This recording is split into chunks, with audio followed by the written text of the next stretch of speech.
Donc, bismillah. Donc là, dans ce chapitre, on va voir, c'est-à-dire la partie événementielle que propose le C Sharp. C'est la même chose que le VB.NET, donc on va parler d'une manière générale. On va voir les interfaces graphiques. Donc, c'est quoi une interface graphique?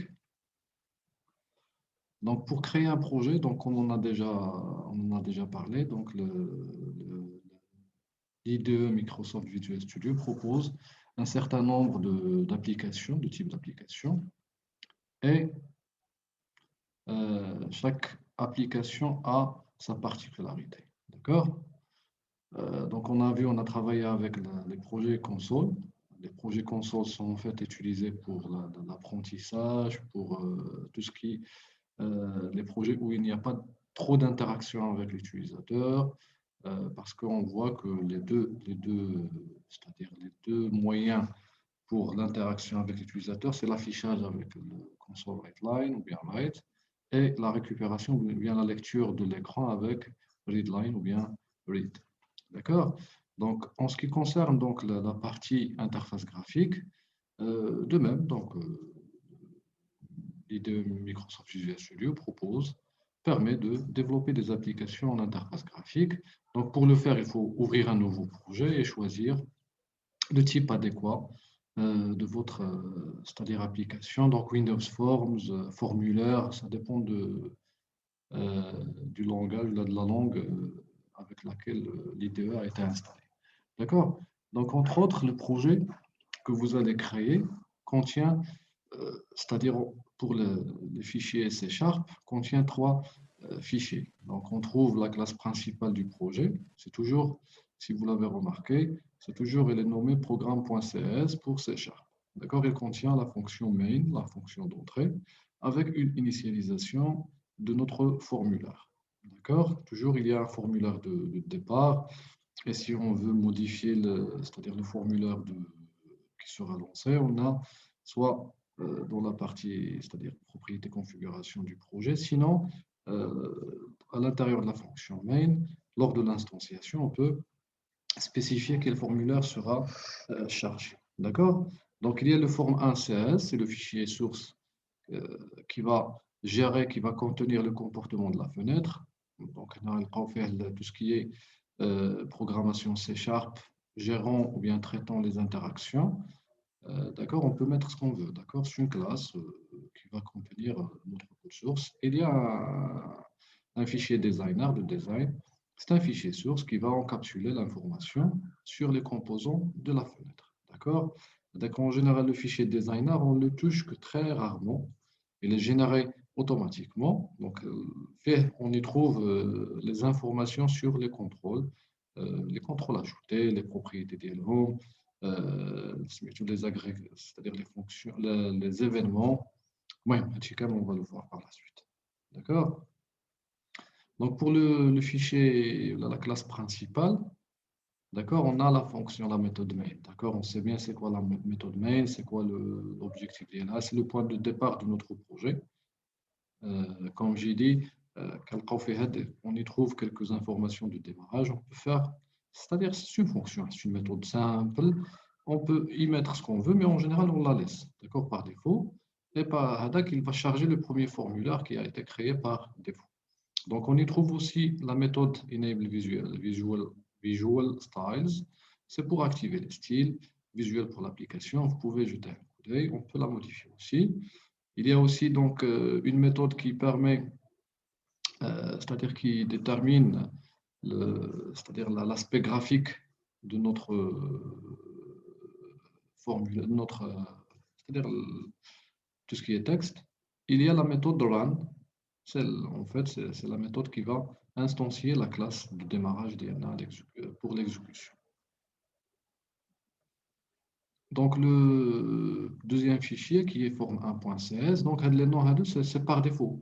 Et ça n'empêche, c'est-à-dire si on en a besoin, on peut modifier c'est-à-dire le nom de la classe. Donc, pour la modification, il y a soit, parce que c'est une classe, le nom du fichier, c'est le même nom de la classe, ainsi de suite. Donc, vous pouvez le modifier d'une manière intelligente.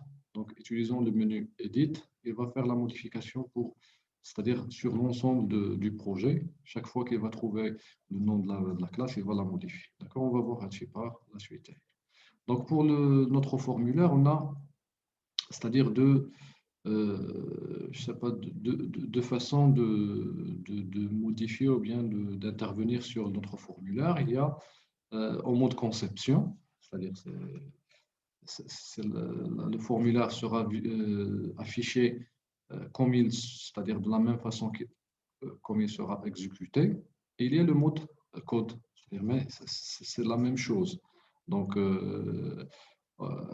les classes, on dit qu'ils sont des classes partielles, c'est-à-dire qu'on peut étendre notre code de la même classe sur plusieurs fichiers. C'est la même chose c'est-à-dire si vous allez consulter le fichier form1.cs et form1.designer.cs, vous allez voir que le nom de la classe est la même, mais le contenu il est étendu sur plusieurs fichiers et vous allez voir que c'est noté comme étant partiel en anglais donc partiel pour dire que la classe elle est étendue sur plusieurs fichiers. Au lieu de regrouper l'ensemble c'est-à-dire de l'implémentation de notre classe sur le même fichier, on peut l'étendre sur plusieurs fichiers. Donc c'est le fonctionnement de C# avec, c'est-à-dire ce sont des classes partielles. Vous pouvez le vérifier par la suite. D'accord? Donc, le formulaire sera affiché soit en mode design, c'est-à-dire que au niveau du formulaire avec l'espace où on peut y mettre nos contrôles. Et bien sûr, pour gérer le code, les instructions C#, on peut l'afficher en mode C#. Donc, en mode C#, c'est-à-dire une classe simple, comme vous l'avez utilisé. Mais tout ce qui est en relation avec le design, il n'est pas dans le formulaire form1.cs, mais dans le form1.designer.cs, c'est-à-dire les informations sur les contrôles, ainsi de suite. D'accord? Donc la classe form1, là, le fichier, la classe form1, elle hérite de la classe form la classe form, ainsi de suite. Donc j'ai dit que la classe elle est partielle. Elle peut être complétée par d'autres fichiers CS. On y trouve le comportement du formulaire, la gestion d'événements et bien sûr Initialize Component euh, pour l'initialisation des composants de notre formulaire. Donc en ce qui concerne le design, donc toujours c'est dans la classe partielle form1.designer, le fichier va contenir les informations sur les composants de notre formulaire ou bien la fenêtre. D'accord? Chaque élément de notre formulaire, y compris le formulaire lui-même, le conteneur principal, en général, trois éléments principaux. D'accord? On a les propriétés, on a les méthodes et on a les événements. D'accord? C'est général pour l'ensemble des éléments, c'est-à-dire dans les interfaces graphiques. Donc, pour le fichier de design, il contient la liste des composants de notre formulaire, c'est-à-dire je sais pas, le formulaire lui-même, les propriétés, est-ce qu'il fait appel à des méthodes, c'est-à-dire des événements, est-ce qu'il contient des contrôles comme des boutons, des textbox, ainsi de suite. Chaque contrôle, quelles sont les informations relatives, les propriétés, ainsi de suite. Et les événements, bien sûr. Il y a la méthode Initialize Components, c'est-à-dire c'est là où seront initialisés les éléments de notre formulaire. C'est-à-dire la méthode en général, je vous conseille de ne pas toucher le fichier CS jusqu'à ce que vous le maîtrisez. Parce que, par exemple, Initialize Component, il est automatiquement régénéré pour chaque modification. C'est-à-dire, on a la fenêtre, on va trouver juste les informations sur la fenêtre. On a glissé un bouton, par exemple, sur la fenêtre. Si on essaie de voir le contenu de la méthode Initialize Component, on va trouver que d'autres instructions C# ont été ajoutées pour contenir les informations sur notre contrôle, les éléments liés au contrôle, et bien sûr, il sera ajouté au conteneur où il y a la fenêtre principale. Donc, pour le formulaire, c'est le conteneur principal, c'est-à-dire la fenêtre principale. Il y en a, on l'appelle forms pour formulaire. Donc, là, maintenant, on va travailler avec en général deux éléments, c'est-à-dire les propriétés et les événements. D'accord? Et les propriétés, on trouve que quelques propriétés ont des méthodes. Donc, pour les propriétés du formulaire, texte, accept bouton, cancel bouton, enable, icon, ainsi de suite. D'accord? Donc, le texte, c'est le nom ou le titre de notre formulaire. Accept button, c'est-à-dire si je veux configurer qu'un bouton que j'ai déjà ajouté sera considéré comme le bouton de validation par défaut. D'accord? Je vais ajouter un bouton. La propriété accept bouton, je vais le rediriger vers notre bouton et automatiquement chaque entrée sur notre formulaire, c'est l'événement sur le clic de ce bouton que j'ai configuré qui sera exécuté. Qu'un seul bouton de même l'échappe sur formulaire, je vais le configurer de telle façon qu'il euh, simule c'est-à-dire l'événement d'un bouton. Enable, si je veux, c'est-à-dire enable, c'est toujours true. Dimar le verbe, est-ce que c'est-à-dire enabled, automatiquement, ça sera, est-ce que c'est oui ou non, true ou false. D'accord? Si c'est true, sera activé, false, désactivé, c'est-à-dire j'aurai un formulaire sans accès, c'est-à-dire que les événements ne seront pas exécutés. Icon, c'est l'icône, ainsi de suite. D'accord? Showing taskbar, c'est une question, c'est-à-dire ça peut être que true or false, c'est-à-dire est-ce que je veux le voir ou l'icône de notre formulaire dans la barre des tâches, ainsi de suite. Start position, la position où je veux que mon formulaire soit démarré, est-ce que milieu, en haut, à droite, ainsi de suite. D'accord? Donc, il y a autant de formulaires, de propriétés pour le formulaire comme pour les autres éléments du formulaire. D'accord? Pour les événements. Donc, les événements, c'est-à-dire ce sont des fonctions qui vont s'exécuter suite à un événement bien précis. D'accord? Et chaque contrôle, bien chaque élément de notre formulaire a des événements dialogues, il y a des événements communs, c'est-à-dire qu'on va retrouver dans chaque contrôle, mais bien sûr, il faut les programmer séparément. Il y a des événements qui sont propriétaires à un événement, d'accord, à un composant plutôt. Donc, pour le formulaire, il y a le chargement, d'accord? Il y a la fermeture. Il y a, c'est-à-dire même la fermeture, est-ce que c'est en cours de fermeture ou bien s'il est fermé, c'est-à-dire ben, l'état d'ILO, il est fermé, d'accord? Et pour les boutons, on trouve clic, table-clic. Pour, je ne sais pas, les labels, on trouve drag and drop, ainsi de suite, mais on va voir à chacun. Donc, chaque contrôle, chaque élément de notre formulaire a des événements spécifiques qui peuvent être spécifiques et on trouve qu'il y a des événements qui sont communs pour l'ensemble des contrôles. Par exemple, le clic, on peut le programmer sur n'importe quel contrôle. D'accord? Donc, load, en fait, c'est quand le formulaire est en cours de chargement, c'est-à-dire il est donc, load, en général, il est programmé sur la méthode qui est privée, bien sûr, qui ne retourne rien. Donc, vous allez voir que l'ensemble des événements ne retourne rien. Nommé form 1 load, c'est par défaut, c'est-à-dire quand je clique, là, je programme un événement sur le chargement, automatiquement, il va prendre le nom de mon formulaire, aller d'aller avec l'underscore et le load pour identifier le chargement. Donc là, les noms de ces méthodes sont créés, attribués par défaut, mais ceci dit que je peux les modifier. Et à mon avis, il faut éviter de les modifier pour l'instant. D'accord? On va les laisser. Donc, form load, en général, c'est une méthode, pas les autres méthodes, a des arguments en entrée. D'accord? Pour les arguments, toujours, en général, c'est pas pour, je sais pas, je dirais la majorité, mais je pense que c'est l'ensemble, ont toujours le premier paramètre qui est de type object et il est nommé sender. D'accord? Donc, ce sont des arguments. Les arguments, ben, ils ont le type et le nom, l'identifiant dialogue.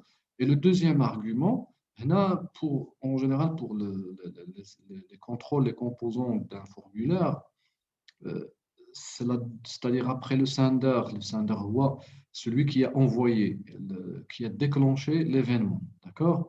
On va l'utiliser par la suite dans, je pense, un exercice pour, c'est-à-dire pour récupérer l'élément déclencheur et pour faire des traitements spécifiques. D'accord?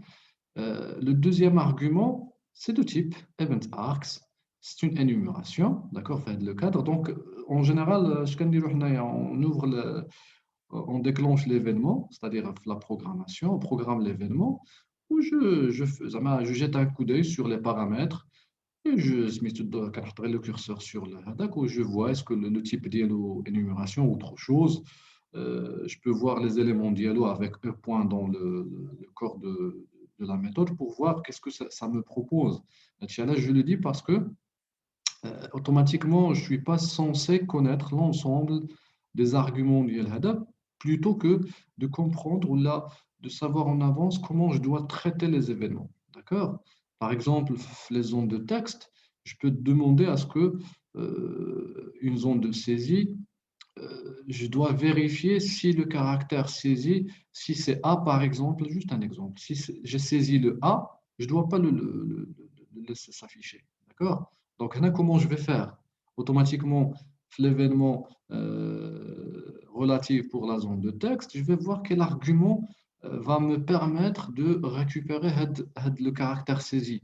Si je veux, par exemple, suite à un événement, interdire les numériques. Donc là, bien sûr, ça peut qu'il soit une propriété qui permet de le faire, mais si je veux le faire d'une manière programme, c'est-à-dire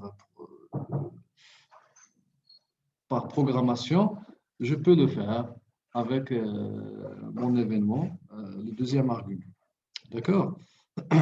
Donc, on a les informations sur les éléments, les arguments de notre formulaire que vous pouvez consulter. Donc, il y a le deuxième événement. Donc, là, je cite les événements qui sont les plus utilisés pour le formulaire. D'accord? Ceci dit qu'il y a d'autres événements que vous pouvez consulter et les utiliser en cas de besoin. Donc, closing, c'est en cours de fermeture. C'est-à-dire, si je veux faire un traitement lors de la fermeture, c'est-à-dire, j'ai lancé la fermeture, le formulaire est en cours de fermeture et je veux exécuter des traitements. D'accord? Je vais faire appel, configurer donc l'événement closing. Donc, comme vous allez le remarquer, c'est toujours private, void, le nom de ma classe et le nom de l'événement, et entre parenthèses, les arguments. D'accord? C'est standard toujours, et l'argument for closing event args, donc c'est une énumération qui me permet c'est-à-dire exécuter, c'est-à-dire si je fais point cancel égale à true, je vais annuler la fermeture. C'est-à-dire que vous pouvez tester, chaque fois que vous allez fermer, la fenêtre va commencer la fermeture, il va rencontrer la propriété cancel que je vais modifier pour true et la fermeture sera annulée. D'accord? Je peux récupérer, c'est-à-dire la cause de la fermeture. Est-ce que c'est le système qui a forcé la fermeture, ainsi de suite. D'accord? Là, il y a autant d'informations que vous pouvez tester. Et bien sûr, il y a l'événement close, c'est-à-dire le formulaire est fermé. Je peux, je sais pas, effectuer quelques opérations de libérer la mémoire, fermer les connexions, ainsi de suite, si j'en ai besoin. Donc là, on va passer les contrôles, donc les éléments ou bien le contenu d'un formulaire, les contrôles, les boutons, les text box, ainsi de suite. Donc, on a pour les ajouter, je vais vous montrer un petit exemple. On crée notre projet, le formulaire sera créé par défaut et on aura un toolbox, boîte à outils, qui contient l'ensemble des événements. Un toolbox, les contrôles sont classés par ordre d'utilisation, ceux qui sont en relation avec la représentation, avec la base de données, ainsi de suite. D'accord? Et c'est toujours un drag and drop, donc cliquer et glisser pour mettre le contrôle sur le formulaire. Donc, chaque modification au mode conception, c'est toujours, aura son équivalent sur le fichier designer. si, c'est-à-dire lors de l'affichage bien l'ajout des contrôles sur le formulaire, on peut utiliser l'outil format de notre IDE pour mettre en forme nos contrôles, c'est-à-dire les aligner, soit à gauche, à droite, au milieu. Je ne sais pas, vous pouvez faire ce que vous voulez. C'est comme si on travaille avec le PowerPoint, pour ceux qui l'ont déjà fait. C'est-à-dire, j'ai des étiquettes avec des ondes de texte. Je ne sais pas, je veux les mettre, c'est-à-dire les ordonner ou les afficher de telle façon à qu'elles soient alignées en haut, bien au milieu, ainsi de suite. D'accord? Donc, chaque composant, chaque élément ou chaque contrôle a ses propriétés, ses événements, comme le formulaire. D'accord? Là, dans les contrôles, il y a c'est-à-dire une chose qu'il faut vraiment utiliser, c'est qu'on peut, c'est-à-dire j'ai créé un formulaire, on va le voir par la suite, une calculatrice, on va essayer de simuler une calculatrice. Donc, en général, le contenu ne sera pas, je ne vais pas utiliser un formulaire de grande taille, je vais utiliser un formulaire de petite taille, ajouter mes contrôles, les nommer 1, 2, 3, c'est-à-dire changer les étiquettes. Mais la question qui se pose quand je vais cliquer sur agrandir la fenêtre, d'accord? On a deux façons. Soit on va désactiver c'est-à-dire l'opération pour agrandir notre formulaire. Sinon, si je veux laisser agrandir activé, je dois faire en sorte à ce que, parce que si je fais agrandir la fenêtre, je n'aurai mes contrôles seront, c'est-à-dire localisés au milieu et le reste sera vide. Donc, la représentation, la côté ergonomique euh, n'est pas attractive. D'accord? Ce qu'il faut faire, c'est configurer les boutons de telle façon à ce qu'ils vont s'orienter et changer de forme suivant c'est-à-dire la direction souhaitée. C'est-à-dire les contrôles qui sont à droite, ils vont se déplacer à droite, en haut et c'est-à-dire à droite, les kainil ainsi de suite. Donc, je vais vous montrer comment faire un check-up, c'est très intéressant. Donc, par la suite, je vais lister un peu les différents contrôles qu'on peut utiliser. Donc, les boutons, les propriétés d'exemple, le name, c'est le nom que je peux utiliser, c'est-à-dire c'est le nom de l'objet, de l'instance qui sera créée. Le texte, c'est le caption. Enabled, est-ce que visible si je veux qu'il soit visible sur le formulaire ou bien caché. Les événements, donc il y a autant d'événements que possible, mais le plus utilisé, c'est l'événement clic. D'accord? Le text box, les propriétés, les événements et les méthodes. Donc, on a les méthodes, c'est-à-dire même ça, pour le bouton, il y a des méthodes formulaires, il y a des méthodes, mais là, j'essaie de juste utiliser les informations les plus utilisées pour un contrôle donné. D'accord? Donc, name, text, ainsi de suite. Multiline, si je veux que ma zone de texte soit en plusieurs lignes. Caractère casing, je peux forcer le majuscule ou bien le minuscule, selected text, ainsi de suite. D'accord? Ce sont des propriétés et des propriétés qui sont utilisées en lecture et d'autres propriétés qui seront utilisées en affectation. Les méthodes focus, reset text, donc on a initialisé, caché, c'est-à-dire cacher le contenu, cut, copy, clear, ainsi de suite. Donc les événements, donc là j'ai listé 3 événements qui sont les plus utilisés. Text change, c'est-à-dire quand le contenu de notre zone de texte sera modifié. Keydown, si je tape, c'est-à-dire juste down, je vais mon doigt sur un bouton. Keypress, je tape et je lâche.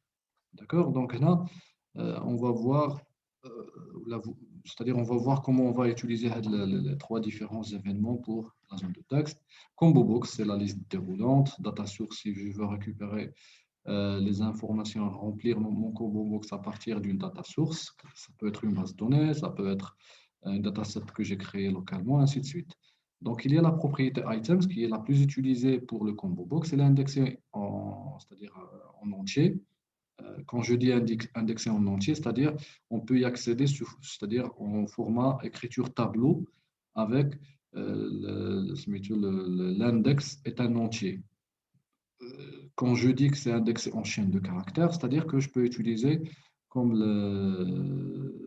je peux utiliser c'est-à-dire l'index sur une chaîne de caractères. Je vais mettre items entre crochets c'est-à-dire double guillemets, et je vais mettre l'information. Donc, là, c'est pour le combo boxé en entier, mais pour les datasets, on va voir que, c'est-à-dire une fois on va attaquer la partie base de données, c'est sur chaîne de caractères.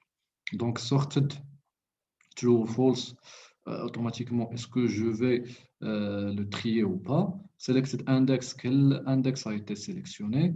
Si je veux identifier l'élément que l'utilisateur a cliqué sur, et drop-down style, c'est-à-dire quand l'utilisateur va cliquer sur la flèche du combo pour ouvrir la liste, est-ce que c'est simple, drop-down, ainsi de suite. Donc, vous allez avoir l'occasion de tester. Pour les événements, donc un seul événement est le plus utilisé.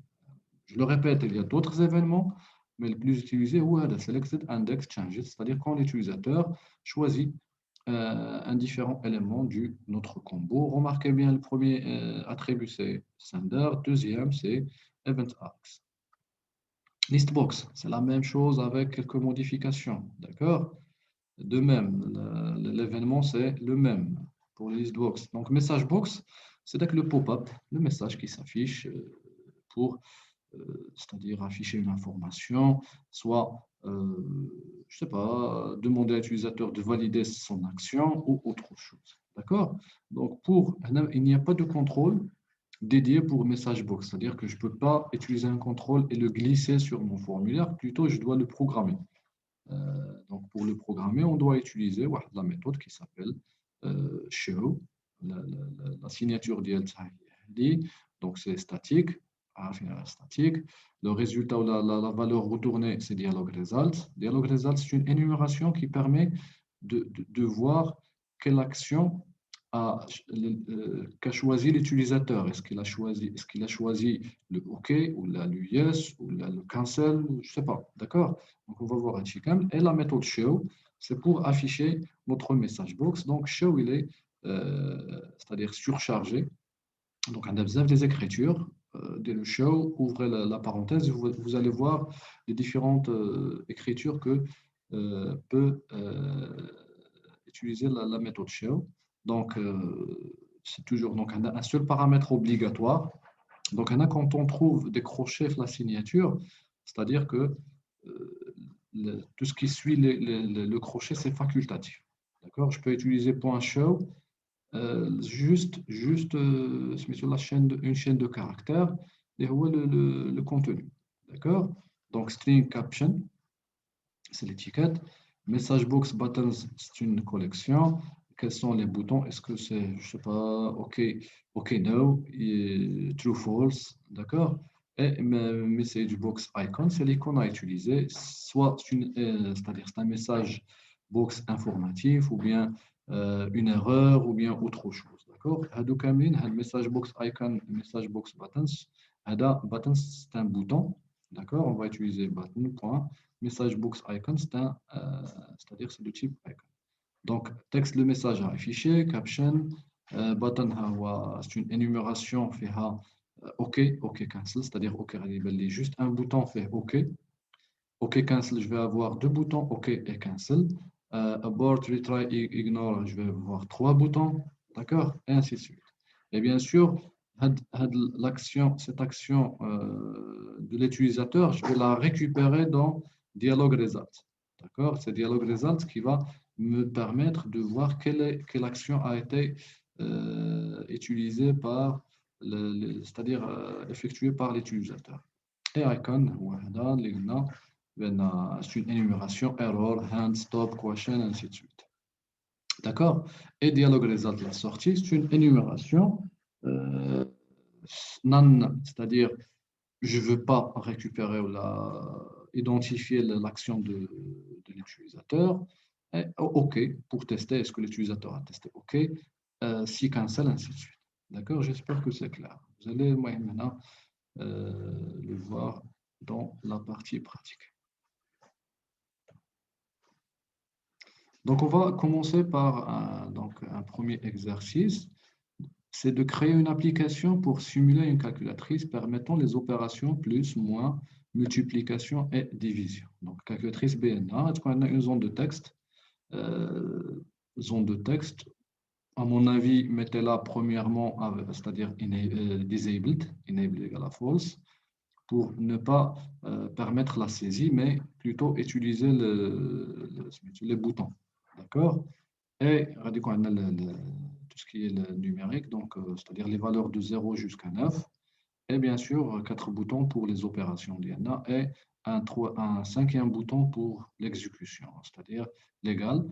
Il faut vraiment, c'est-à-dire configurer accept button du formulaire pour que une fois je tape entrée, c'est-à-dire sur le clavier, c'est l'événement, c'est-à-dire c'est l'exécution de l'opération que j'ai simulée.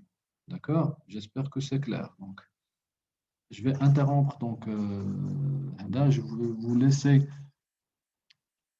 vais vous laisser un peu de temps pour faire cet exercice et revenir vers vous dans 30 minutes. Et là, salam alaikum pour l'instant. Donc, on va passer à un autre exercice. Là, un peu de complexité, d'accord? Je vais expliquer l'énoncé. Donc, il faut construire ou bien créer l'interface suivante, c'est-à-dire avoir un formulaire qui contient des étiquettes, une zone de saisie. Donc, ce qu'il faut faire, une fois je vais saisir du texte et je vais cliquer sur Ajouter, le texte saisi doit être ajouté à la liste de box 1. D'accord? Donc, chaque information saisie dans la zone de texte qui est à droite de l'étiquette saisie doit être ajoutée à la fin des éléments de la liste box 1. D'accord? Il faut faire en sorte que la zone de saisie n'accepte pas des numéros, c'est-à-dire si je tape 1, 2, 3, les chiffres ne doivent pas apparaître dans la zone de saisie. Donc, il faut implémenter le text changed. Ce n'est pas text changed, il faut implémenter soit keypress, soit keydown. C'est à vous de voir et tester. D'accord?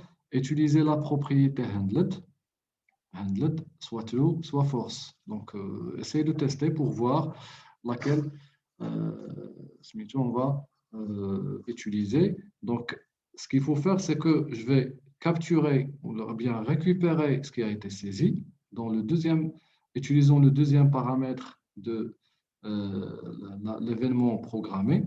Donc, ce n'est pas text changed parce que text changed, d'accord? Donc, l'utilisateur va voir que le chiffre ou le numéro a été saisi. Mais là, je ne dois pas permettre, si je tape 9 ou bien 8, je ne dois rien voir sur la zone. D'accord? Et utiliser, comme j'ai dit, le deuxième argument, le point, et voir quelle propriété vous pouvez utiliser. J'ai dit que vous pouvez utiliser le handlet pour activer ou désactiver la saisie. Ce n'est pas la saisie, mais c'est-à-dire de prendre en considération ce qui a été saisi. Le bouton Ajouter, c'est-à-dire ne doit pas être actif que si le text box, c'est-à-dire la zone de saisie, contient du texte. Donc, si la zone de saisie est vide, Ajouter cette compte enabled. Même si je clique, rien ne doit fonctionner. De même pour effacer, donc il y a deux boutons effacer. Si la liste 1, le list box 1, le contrôle list box 1 est vide, effacer les qu'il en dessous doit être désactivé et de même. Donc il y a les boutons entre la liste 1 et les list box 1 et list box 2, il y a les boutons de déplacement. Donc le premier bouton va, c'est-à-dire faire passer l'élément sélectionné de list box 1 vers list box 2. Les deux chevronnés vont faire passer l'ensemble, c'est-à-dire tous les éléments. Et de même, on peut faire l'opération inverse de list box 1, de list box 2 vers list box 1. C'est bon? Donc là, une fois vous allez terminer, donc un deuxième slide parce que je pense qu'il y a une des modifications à faire. Donc, pour le cas d'un déplacement en groupe d'un contrôle, c'est-à-dire l'effet de chevronné, le supérieur et inférieur double, donc c'est-à-dire je vais faire un déplacement en groupe.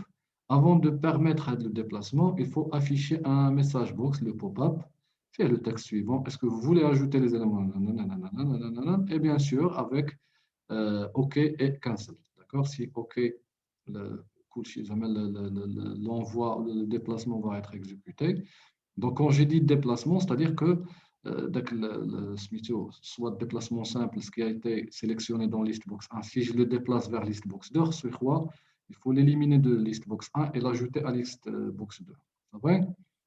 À la fermeture de la fenêtre du formulaire, c'est-à-dire si je clique sur étoile pour fermer la fenêtre ou bien je tape CTRL F4, c'est-à-dire la fermeture en général, il faut la programmer sous ces différentes formes. Il faut afficher un message box pour demander à l'utilisateur de valider la fermeture ou non. C'est-à-dire s'il tape non, automatiquement la fermeture sera annulée. S'il tape oui, la fermeture sera effectuée. Et là, il faut vraiment, après la fermeture, tester la barre des, c'est-à-dire gestionnaire de tâches, de voir est-ce que vraiment le formulaire a été fermé ou bien juste caché. C'est bon? Donc là, il faut m'envoyer, chacun de vous, il faut qu'il m'envoie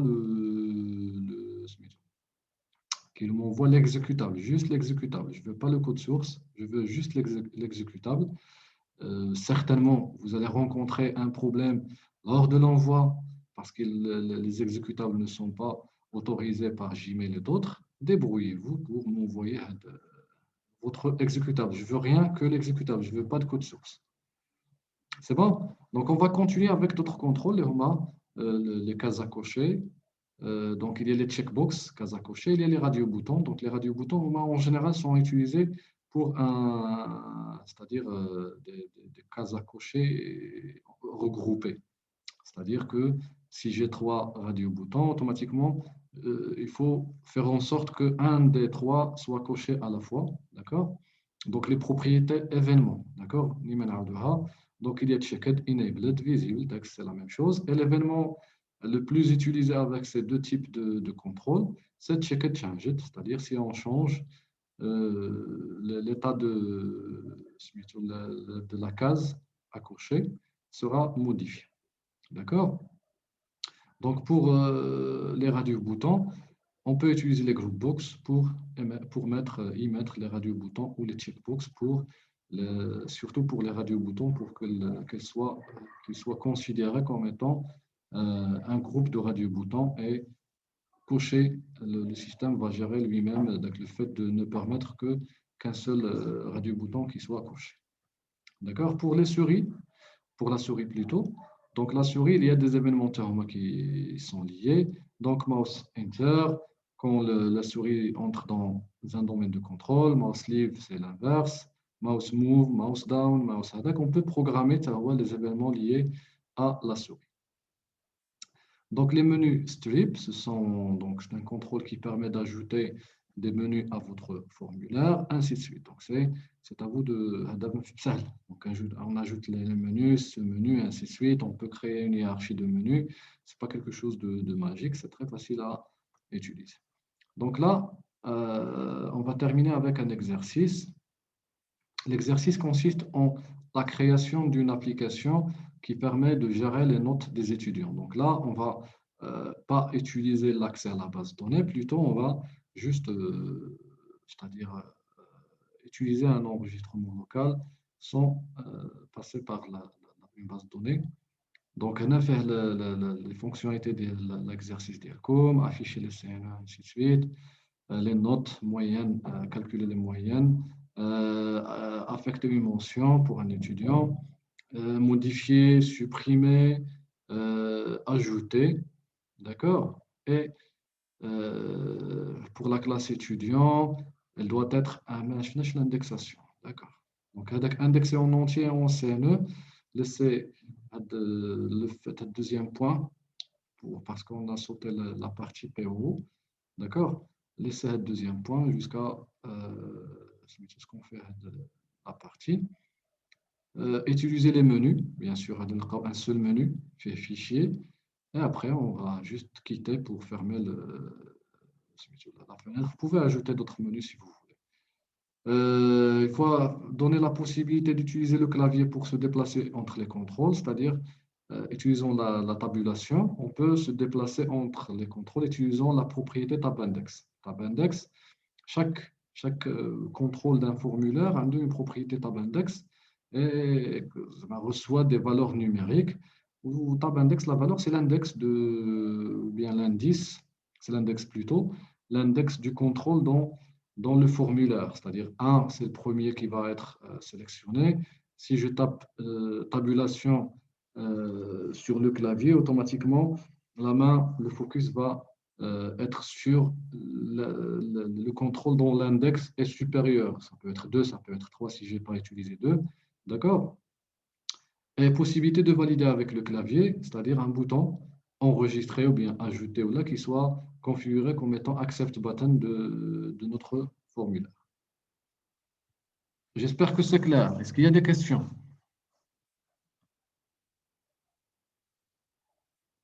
Oui.